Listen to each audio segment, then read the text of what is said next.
밤하늘의 별들이 박힌 무창의 고요한 저녁이었습니다. 김영란이 숙소를 향해 걸어가는 발걸음은 평소보다 무겁게 느껴졌습니다. 하루 종일 아이들과 뛰어논 피곤함보다 더 깊은 무게가 그녀의 어깨를 짓눌렀습니다. 김영란 씨. 뒤에서 들려온 전동민의 목소리에 김영란의 발걸음이 멈췄습니다. 심장이 한 박자 빠르게 뛰기 시작했습니다. 그녀는 천천히 몸을 돌렸습니다. 네, 동민 씨. 전동민은 몇 걸음 떨어진 거리에서 서 있었습니다. 가로등 불빛 아래 그의 얼굴은 평소와 달리 굳어 있었습니다. 그는 입술을 몇 번 달싹이더니 마침내 입을 열었습니다. 김영란 씨. 맞죠? 침묵이 흘렀습니다. 김영란은 전동민의 눈을 똑바로 응시했습니다. 그의 눈빛에는 확신과 의구심이 동시에 담겨 있었습니다.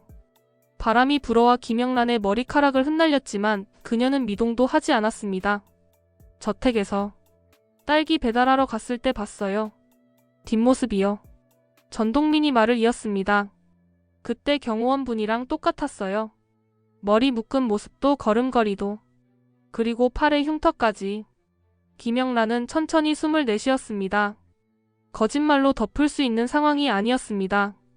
그녀는 조용히 고개를 끄덕였습니다. 네, 제가 그 경호원이었어요. 전동민의 표정이 복잡하게 일그러졌습니다. 그는 한 걸음 다가왔습니다. 그럼 부세미는 가짜 이름이고요? 그건 설명이 좀 필요해요. 김영란이 말했습니다. 가성호 회장님께서 돌아가시기 전에 마지막으로 이돈 변호사님께 부탁하신 게 있었어요. 저를 무창에 숨겨달라고. 왜요? 왜 숨어야 하는데요? 위험하니까요. 김영란의 목소리가 낮아졌습니다. 회장님 주변에 복잡한 일들이 많았어요. 저는 그냥 회장님의 마지막 부탁을 들어드린 거예요. 전동민은 그녀의 말을 곱씹었습니다. 그의 눈빛이 흔들렸습니다. 그래서 부셈이라는 이름으로 여기 온 거예요? 네, 김영란이 대답했습니다. 3개월만 조용히 지내면 돼요. 그러면 다 끝나요. 3개월. 전동민이 중얼거렸습니다. 그는 하늘을 올려다봤다가 다시 김영란을 바라봤습니다.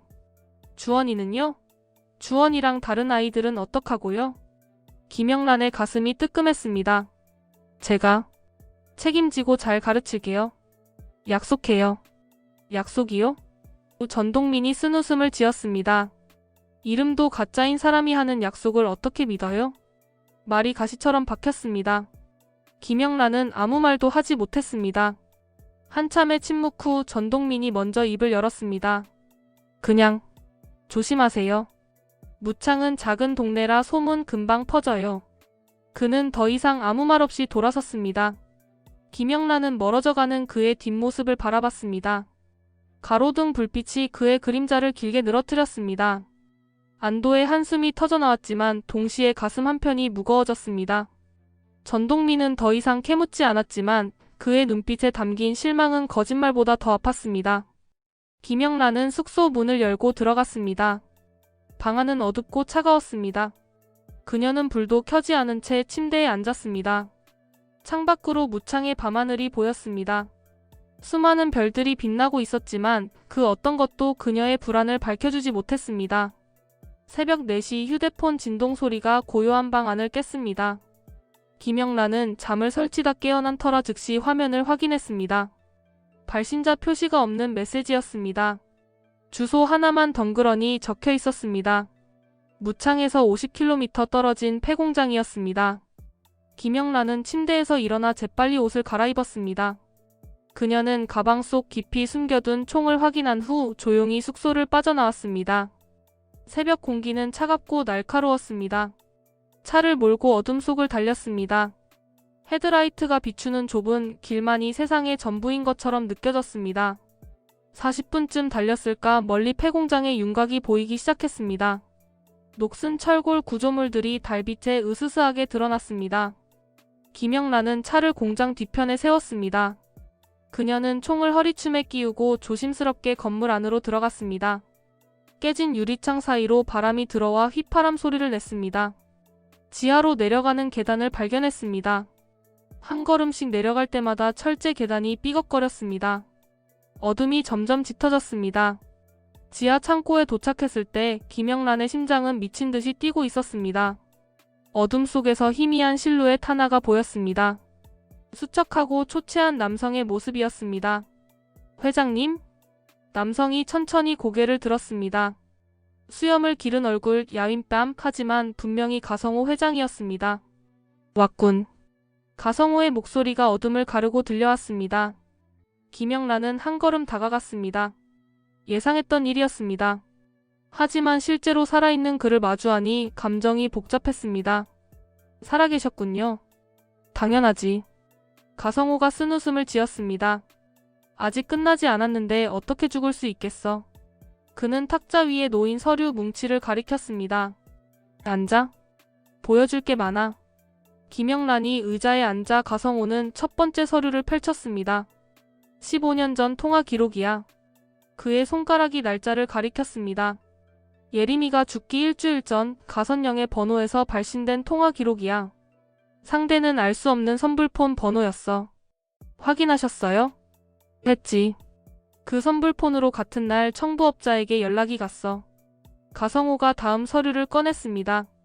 그리고 이건 계좌 이체 내역이야. 가선우의 계좌에서 2억이 인출됐어. 예림이가 죽기 사흘 전이었지. 김영란은 서류들을 하나하나 확인했습니다. 증거들이 점점 명확해졌습니다. 이것만으로는 부족해요. 김영란이 말했습니다. 정황 증거일 뿐이에요. 알아? 가성호가 고개를 끄덕였습니다. 그래서 내가 죽은 거야. 죽음 이후에야 그들의 진짜 모습이 드러날 테니까. 그는 마지막으로 낡은 일기장 하나를 꺼냈습니다. 예림이의 일기장이야. 이걸 봐. 김영란은 일기장을 받아들었습니다.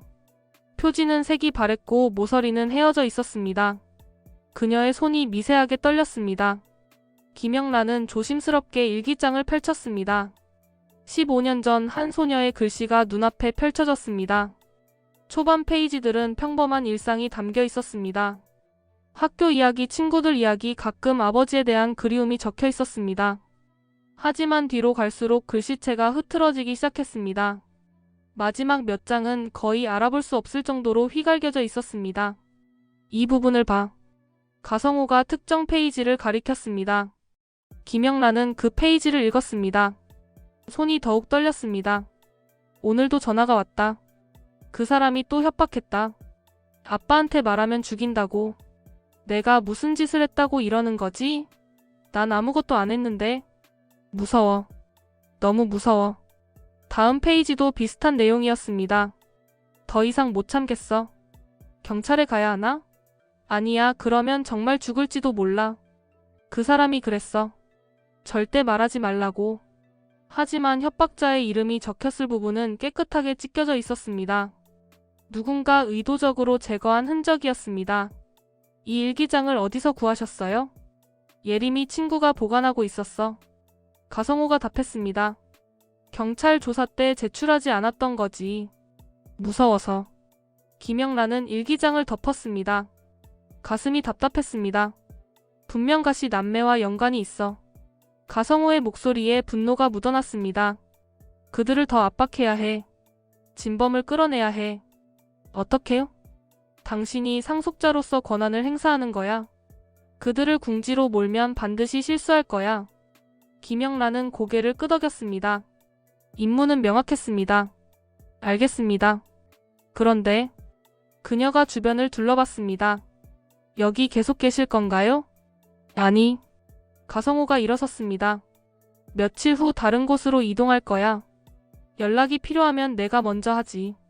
김영란은 일기장과 주요 서류 사본을 챙겼습니다. 그녀는 가성호에게 마지막 인사를 하고 지하 창고를 빠져나왔습니다. 새벽 공기가 차갑게 얼굴을 때렸습니다. 그녀는 차로 향했습니다. 하지만 차에 타는 순간 본능적으로 뒷목이 오싹했습니다. 누군가의 시선이 느껴졌습니다. 김영란은 재빨리 주변을 둘러봤습니다. 폐공장은 고요했습니다. 부서진 건물들과 녹슨 기계들만이 어둠 속에 잠들어 있었습니다. 그녀는 시동을 걸고 폐공장을 빠져나왔습니다. 하지만 운전하는 내내 백미러를 계속 확인했습니다. 불안감이 가시지 않았습니다. 그녀가 떠난 후 폐공장 2층 깨진 창문 뒤에서 한 남성이 카메라를 내려놓았습니다. 그는 방금 촬영한 사진들을 확인했습니다. 김영란의 얼굴, 차량 번호판, 그리고 폐공장 입구까지 모든 것이 선명하게 담겨 있었습니다. 남성은 만족스러운 미소를 지으며 휴대폰을 꺼냈습니다. 그리고 서울로 메시지를 보냈습니다. 목표 발견. 증거 확보 완료. 점심시간 유치원 식당은 아이들의 웃음소리로 가득했습니다. 김영란은 딸기반 아이들과 함께 식사를 하며 웃고 있었습니다. 평화로운 일상이었습니다. 그때 식당 문이 열렸습니다. 안녕 친구. 백혜지의 밝은 목소리가 식당 안을 가득 채웠습니다.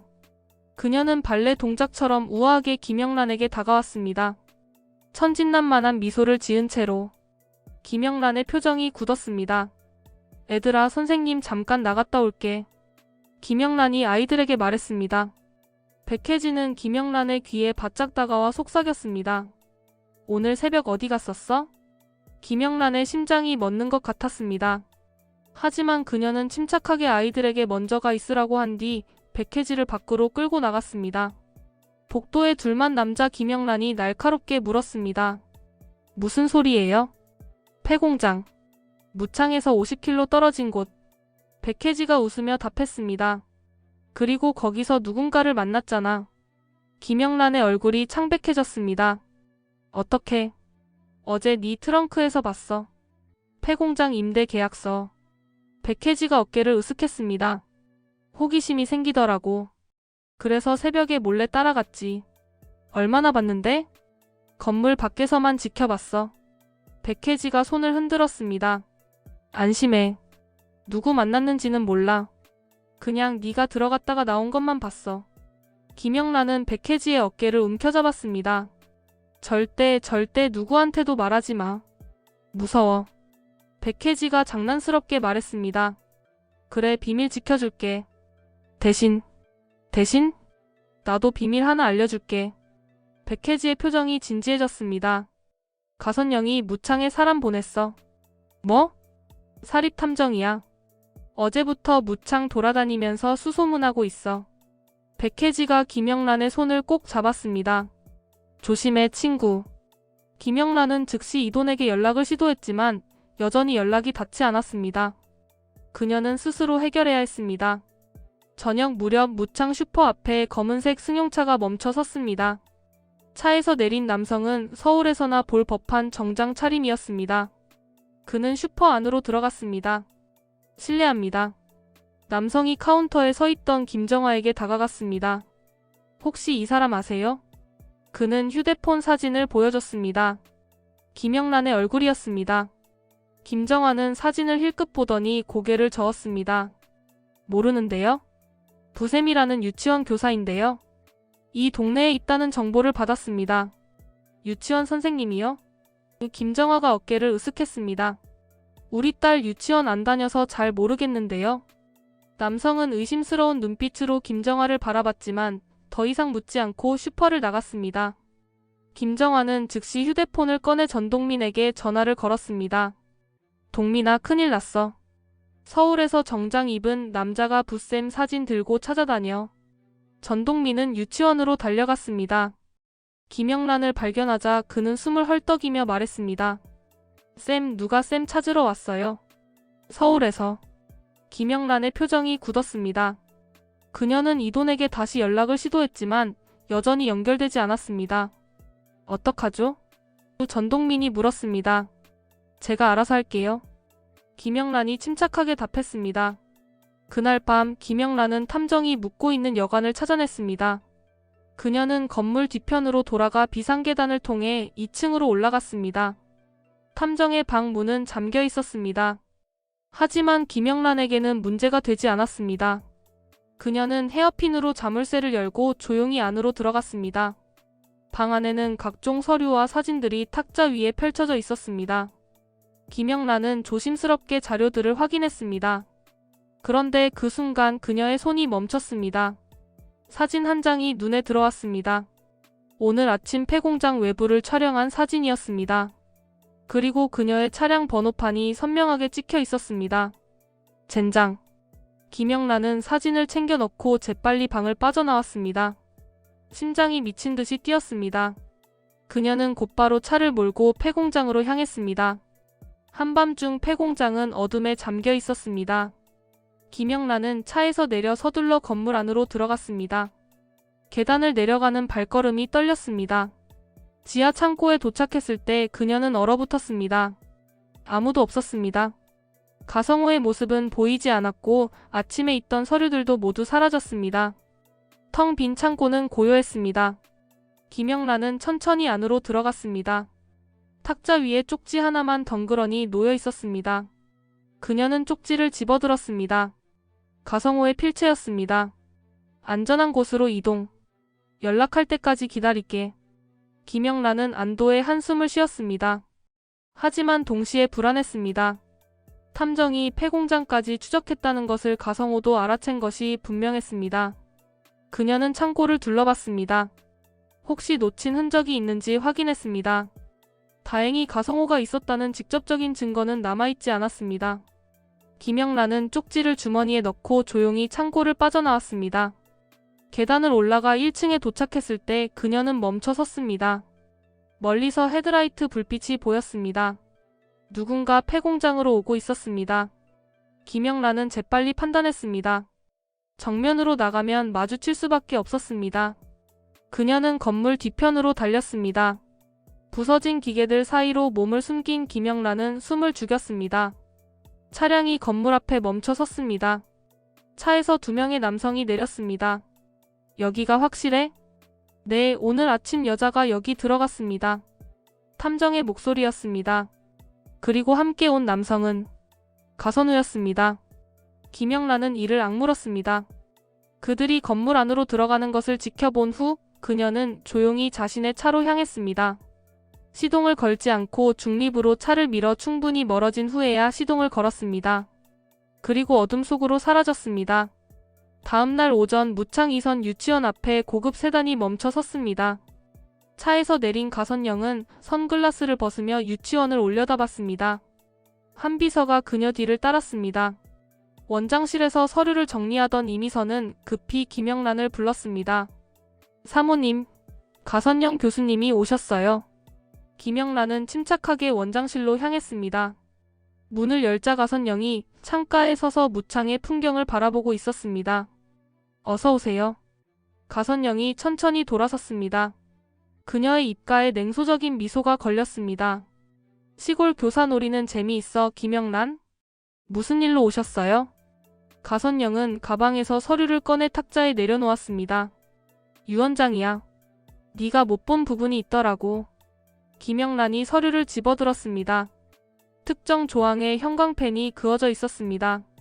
상속인이 피상속인 사망 후 3개월 이내에 재혼하거나 무창을 벗어나 타지에 거주할 경우 모든 상속권은 무효로 한다. 김영란의 눈빛이 흔들렸습니다. 이게 무슨 재미있지? 가선영이 다시 가방을 열었습니다. 그리고 이것도 봐. 그녀는 사진들을 탁자 위에 펼쳐 놓았습니다. 김영란과 전동민이 함께 있는 모습들이었습니다. 농막 앞에서 유치원 앞에서 함께 걷는 모습까지. 딸기 농사꾼이랑 꽤 친해 보이던데? 3개월 참을 수 있을까? 이미선이 당황해서 말했습니다. 그건 오해예요. 사모님은 닥쳐. 가선영이 차갑게 말했습니다. 그녀는 김영란에게 한 걸음 다가갔습니다. 숨기고 있는 거 있지? 뭔지는 모르겠지만. 가선영의 눈빛이 날카로워졌습니다. 곧 밝혀질 거야. 네가 여기 숨어있는 진짜 이유도. 그리고 그녀는 마지막 사진 한 장을 꺼냈습니다. 폐공장 앞에 서 있는 김영란의 모습이었습니다. 이게 뭔지도. 김영란의 표정이 굳어졌습니다. 가선영은 만족스러운 미소를 지으며 사진들을 챙겼습니다. 3개월 안에 네 모든 비밀을 파헤쳐 줄게. 기대해. 가선영은 유유히 원장실을 나갔습니다. 한 비서가 그녀를 따랐고 세단이 출발했습니다. 김영란은 창밖을 바라봤습니다. 멀어져가는 차량을 보며 그녀는 주먹을 꽉 쥐었습니다. 이미선이 떨리는 목소리로 물었습니다. 사모님, 어떡하죠? 김영란은 대답하지 않았습니다. 그녀의 마음속에서는 이미 다음 계획이 돌아가고 있었습니다. 싸움은 이제 시작이었습니다.